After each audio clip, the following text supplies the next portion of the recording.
Your neighbor down the street just got 12 offers on their house and it sold for $200,000 over asking. But your house is even better. So how do you not only match but exceed those results?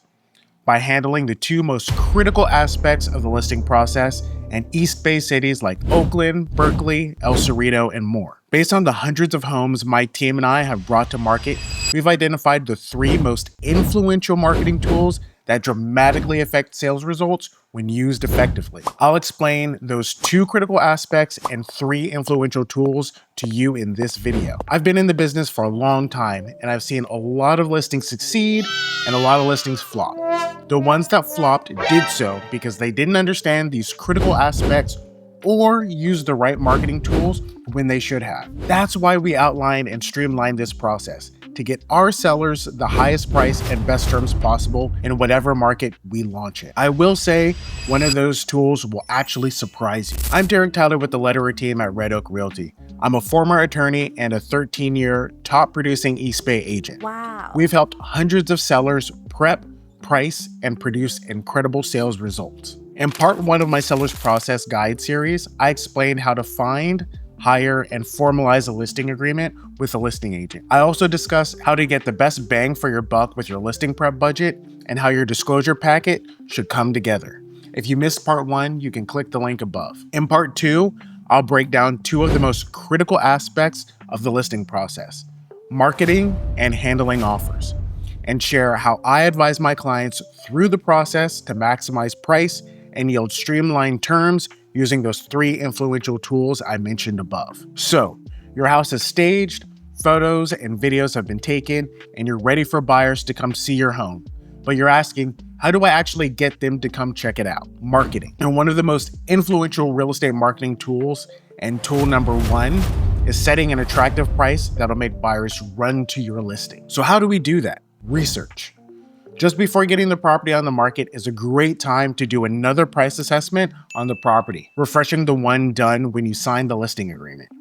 Here, a good agent will not only update what they think the property may sell for, but they will also give you options as to what to list the property for, since sales price and list price are not the same here in the East Bay. The East Bay is notorious for home selling for 15, 20, even 25+% over asking. You can learn more about what East Bay housing prices are doing from this video right here. As cool, rebellious, or righteous as it might seem to buck the system and price where you think the property should go, don't. Buyers are so used to 5, 10, 15% over asking that if you price accurately, buyers are going to assume that you're still expecting that 5, 10, 15, or 20+% over that price and won't even bother with your listing. Now, I'm not saying automatically underprice.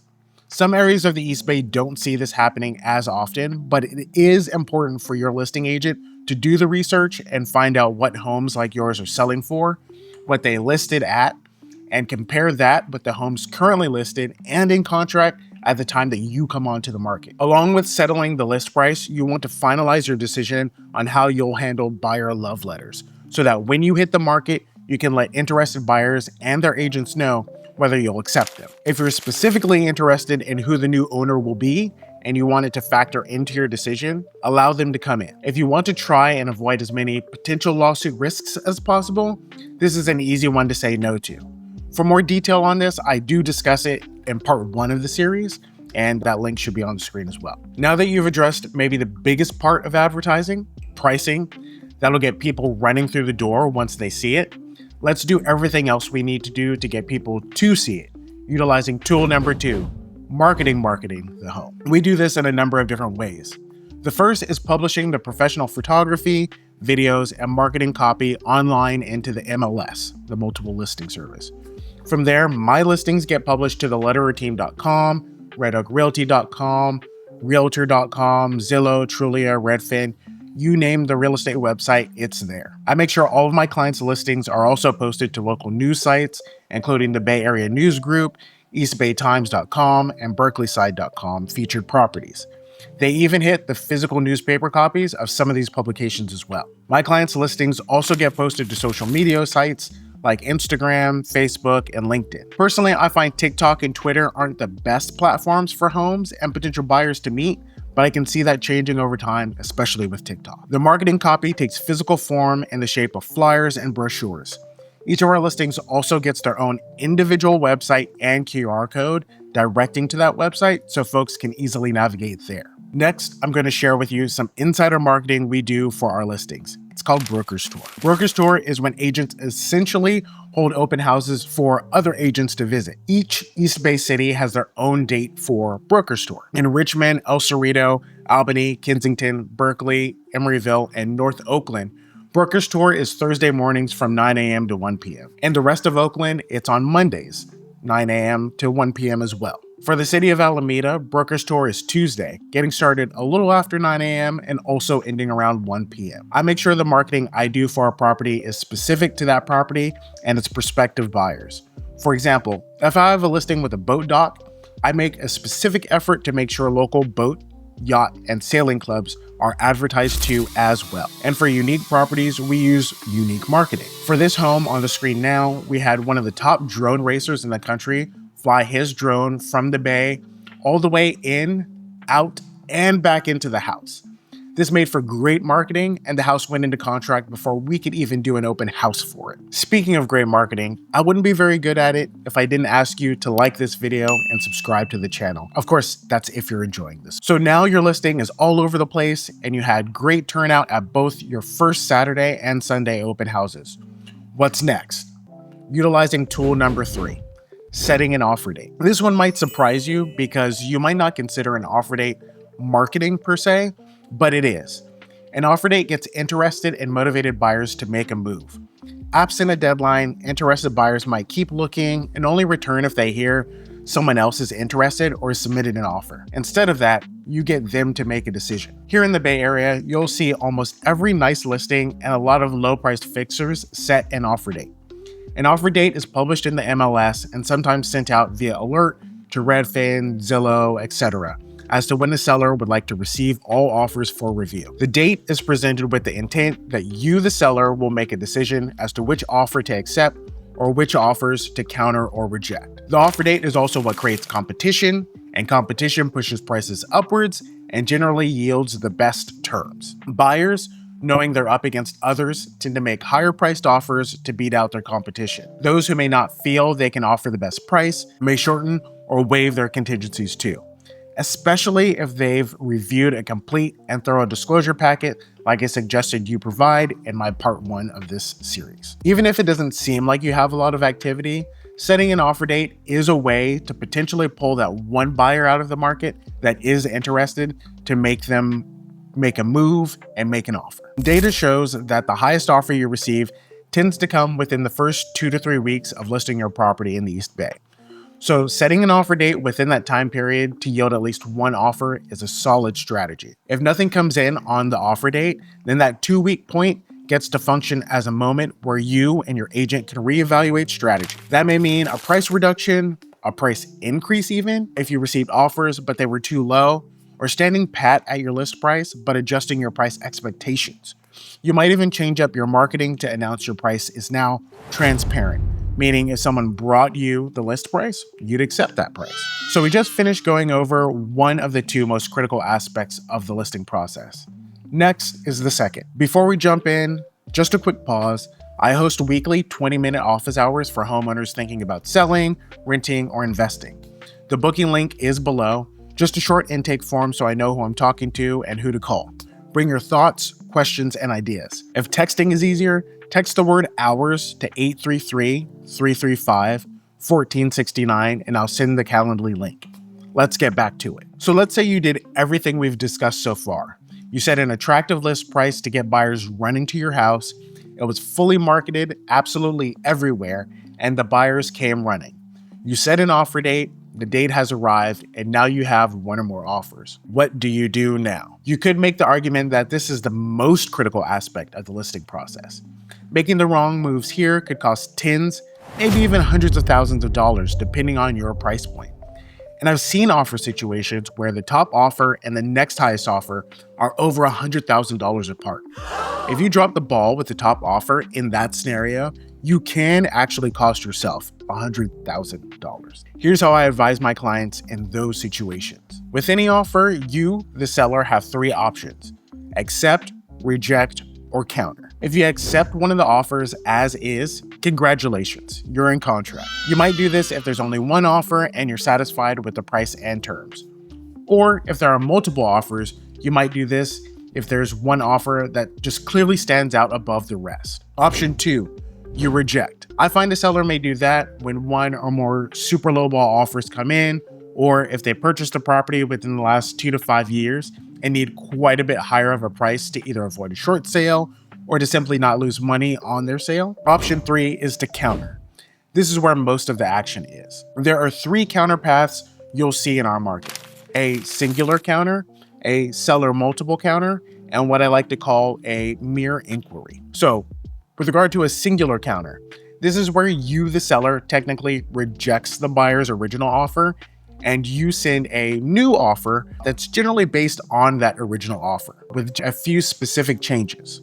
The power of acceptance is the power to actually create a contract by accepting an offer. In this scenario, now the power of acceptance sits with the buyer and they can accept, reject, or counter you back. The second one I mentioned is the seller multiple counter. This is where you, the seller, sends potentially similar counter offers to several buyers at once, but you retain the power of acceptance in this scenario to avoid accidentally selling your property to 3 different people. This means that even if all the buyers sign, you still get to choose which counter to accept. This option can take a long time as it requires sending paper counters out to multiple parties. If you receive 10 offers and you want to counter all 10 offers, you can. You can also counter each buyer with different terms. You could ask buyer 1 to come up in price only and buyer 2 to just shorten their inspection contingency but leave their price flat. Because of this, it can also make more sense to just counter the top 50% of offers that come in, or just the top 2 or top 3, or whoever's in that top bracket of offers. It can also make sense to work this along with the third counter path, which is a mere inquiry. Here, there's no paperwork at first. This is where the listing agent calls or texts and asks, if we countered you to X price and Y terms, could you do it? It's a temperature check. A buyer can say yes, no, or we can do part of that, but not this. The benefit for you is you have not rejected any offers yet, so if no one is willing to adjust their offer, you can accept the best of what you have if you want to. In response to a counter, buyers have the same 3 choices: A, reject; B, accept; C, counter back. When a buyer rejects, they can do it in 2 ways. The first way, they can withdraw and walk away. This is simple in response to a singular counter. In a multiple counter offer scenario, this removes the buyer's initial offer from consideration entirely. The other way for a buyer to reject is to just say, I'm sticking with my price. In a singular counter situation, it's technically not possible. This is because once they reject a counteroffer, there's technically nothing on the table that can create a contract anymore. You can always try and discuss and try to bring something back to life or try to roll back some of your paperwork, but in this scenario, there's nothing anyone can really sign that will create a contract without requiring the other party to accept that part too. In a multiple counter situation, when a buyer decides that they're going to stay put, they keep their original offer standing. You can always come back to this if it ultimately ends up being the best offer. Sometimes it is. The B option for a buyer is they can accept. When it's a singular counter, once a buyer accepts and they sign it, you are in contract with them. When you send a seller multiple counter offer and a buyer signs it, they've agreed to your counter terms and they wait to see if you pick them. You still get to choose. Option C for a buyer here is they can counter back. If a buyer decides to counter your seller multiple counter, they can either move an incremental step towards what you asked, but something short of it, or they can leap past what you ask. Let's talk a scenario where a buyer responds with less than what you countered, but better than their original offer. Here's an example. The buyer offered $1 million, you multiple countered, and asked them to come up to $1.1 million. If they counter your counter with $1,050,000, then they've responded with less than your ask, but better than their original offer. This could put them behind someone else that just signed your multiple counter. In some instances, when a buyer is really motivated, they'll beat your request to beat the crowd by exceeding your seller multiple counter offer. Taking my last example where you send a buyer a multiple counter offer at 1.1 million, a buyer could counter your offer with 1.15 million instead of 1.1 million to stand out from others who simply sign. I've seen this strategy win for buyers in competitive situations, and I've also seen my buyer clients lose to someone who did this. One last seller multiple counter offer scenario I want to mention is the highest and best seller multiple counter. I'm not the biggest fan of it, and I think it can blow up in a seller's face sometimes, but it can also get them a price they never expected. So it's high risk, but potential high reward. This is when you, the seller, sends a seller multiple counter and you don't ask the buyers to change anything specific about their offers. You just ask them to respond with their highest and best. This generally leaves buyers in the dark as to what they need to do. A good buyer's agent will call your listing agent to try and get more information. Sometimes a listing agent will reward this work by giving them something they can work with, like at least where they rank amongst the other offers that came in. Some will give zero information to be fair to everyone else and not let anyone have more information than anyone else. I find this kind of counter has a stronger tendency to zap buyer enthusiasm than a seller multiple counter offer that makes specific requests. But that's not always the case. This strategy also removes the cap on your price expectations. Maybe you thought someone would only come up to 1.2 million max, but by asking for everyone's highest and best, a buyer offers 1.3 million. On the other hand, a buyer who spent a lot of time and put a lot of emotional energy towards searching for the right property, investigating your property, and already writing what they feel is a really great offer, may decide to just walk away when they're simply told, not enough, do better. If all the buyers you counter do this, then you could be left with nothing or left to accept an offer at a price much lower than what was on the table from those who walked away. There's a classic Wall Street phrase: bulls make money, bears make money, and pigs get slaughtered. That can be the case for a seller even if they do everything right, get multiple offers, but overplay their negotiation position. So now we get into the don'ts. First don't ignore local norms. If the area runs 15% over asking price your listing accordingly. My second don't have bad marketing. I know, it's easier said than done, but make sure your home receives a comprehensive marketing package that seeks out buyers where they are. Like many things in sales, it's a funnel. The wider the top of the funnel is with pricing and marketing, the more potential buyers you get falling through and becoming offerers on your home. My third don't fixate on price only. Contingencies and likelihood to close matter as well. My fourth don't, be a bull, be a bear, but don't be a pig. Buyers can feel when a seller is getting greedy. Most people can understand if a seller has particular price needs, like clearing a mortgage or closing out an estate, but when they feel like you're trying to pull everything out of them, they'll break. There's always going to be another house in that price point for the buyer, but there won't always be another buyer willing to pay that price in that moment for the seller. So keep that in mind. To recap, you want to price in a way that best creates competition for your specific home within its particular neighborhood and city. For our East Bay area, you want to hit the market with a plan aimed at getting one or more offers within the first 1 to 3 weeks of being on the market, as that's when listings get their highest prices. If you do eventually receive one or more offers, choose the right response or counter method to get the highest price and best terms without alienating or turning off your potential buyers.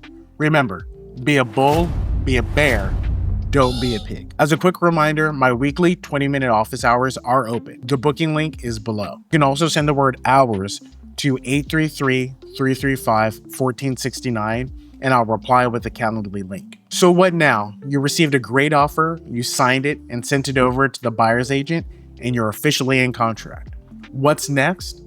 Escrow. This is the part of the process with actually the most traps, and it's after you accept an offer. I go over all of them and how to navigate them and avoid them in the next video right here.